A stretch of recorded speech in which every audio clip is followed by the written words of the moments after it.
Today, we're going to talk about cash-on-cash returns. This is a very crucial concept for income-producing investment real estate. When you're looking at a property that you can buy at, when we talked about we can buy things at a capitalization rate. If I'm going to use an example of buying $1 million apartment building that produces $50,000 in rent, that's approximately a 5% cap rate. 5% cap rate is okay, actually, in this market, so it's not an unrealistic cap rate. But if you're going to buy this thing for 100% cash and you're going to have 5% cap rate, it's maybe not that attractive. You don't have any risk in terms of debt or renewal risk. It's lower risk, so which is good. But is it lower risk than a GIC? No, it's not. And if your GIC is paying you, your risk-free rate is 5%, it's not that attractive.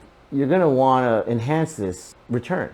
The way you do that is you use debt. Debt is a way you enhance cash-on-cash return. Now, there is a point where that debt can become a problem. I mean, and that's when we talk about renewal risks. If I wanted to sort of diversify my risk, but maybe use less of my cash, I could get a 50% loan on this property. So that's $500,000. But let's say my interest rate was also 5%, which is the same as my risk-free rate. My return would be, the cost of that debt is about $25,000 at 5%. So therefore, I have $25,000 of free income, pay myself. So I would divide that $25,000 by my now $500,000 investment. I still end up with the same return, 5%. Good news here is I've got less money in, so I could take that money and maybe the other half of that money can go back into GICs. So now maybe I've got some upside potentially if the rents go up. Maybe that's an attractive investment. But I would even argue that someone wouldn't do that financing because it doesn't really get you ahead. How do I make that more attractive to myself by using debt? First thing, likely you're going to find, for this to make sense, you have to get an interest rate that's below your risk-free rate, 4%. And if you got a 4% rate with the same $500,000, you would end up with a 60% return. That return is much more attractive, and that's because you're using a 4% return, which reduces your debt cost to $20,000, giving you $30,000 of free cash flow versus $25,000. That's just a simple example of how the interest rate matters. So obviously, if you're looking at this, you should be looking at trying to renew at interest rates that are below the risk-free rate. Another way to look at this is I could say, okay, I can get even more leverage. Let's say 6% is just not that attractive to me.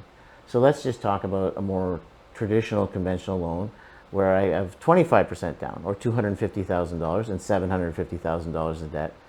At that same 4%, that would increase my debt load to $30,000. So that means I have $20,000 of free cash flow divided by my $250,000, and that's now giving me an 8% return. Well, that's pretty attractive, 8% return in these markets for a relatively low risk property. If I can lock that rate, now I'm just doing simple interest, like I'm using variable rates here, assuming that you're just doing interest only payments, but even when you do cash-on-cash returns, you have to factor in, even if you're amortizing, that amount that's being amortized goes back into your cash-on-cash return. So this is not completely incorrect, the way to look at this.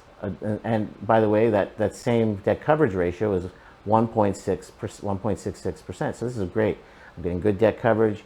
I have a 4% return, 4% cost of capital, and I have a 8% cash-on-cash return. And if you're paying $1 million at a 5% cap rate, you'd say, this is a go all day long. I'm going to do this deal. I love it. So we found ourselves a great investment. I'm going to pay my $1 million. I'm going to get my 4% loan. I'm going to get 75% loan to value and offer to races. And that's worth the hassle of managing the property and all the things that come along with it. But now we switch to what's happening in our market now, why we're seeing some availability of product. Some of these people may have, let's say you bought this in the peak of the market in 2022 and you did a 2-year deal interest only, and now your interest carry on this deal is 8%. It literally doubled, because that's actually what happened. The variable interest rates have doubled.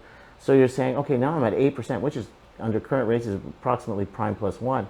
So not unheard of. That same return now costs you $60,000, and now you only have a 0.83 debt coverage ratio, which means you're paying $10,000 additional cash into the property just to hold on to it. So it's now giving you a negative $10,000 a year return just because of the renewal risk of the interest rate going up by to 8%. The way you would look at this is you try to match.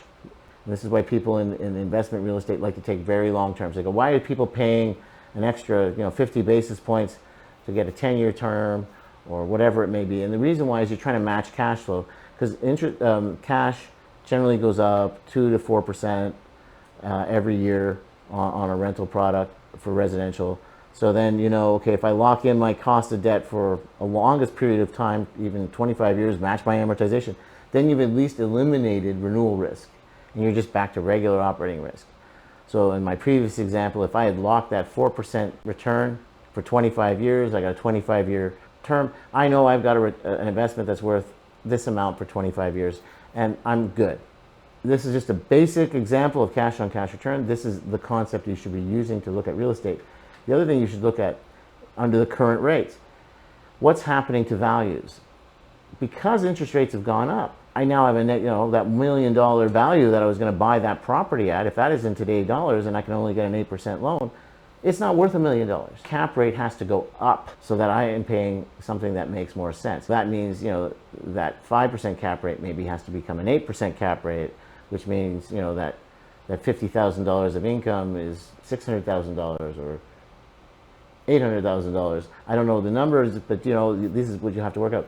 The other thing you have to factor in is also maybe rents have gone up faster, which is also true. The concept is simple, cash on cash return. It is what it sounds like.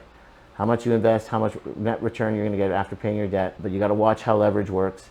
And in today's environment, you have to do the math to make sure that the price for the cash flow you're buying is financeable and makes sense, and that you're getting a decent return above the risk-free rate.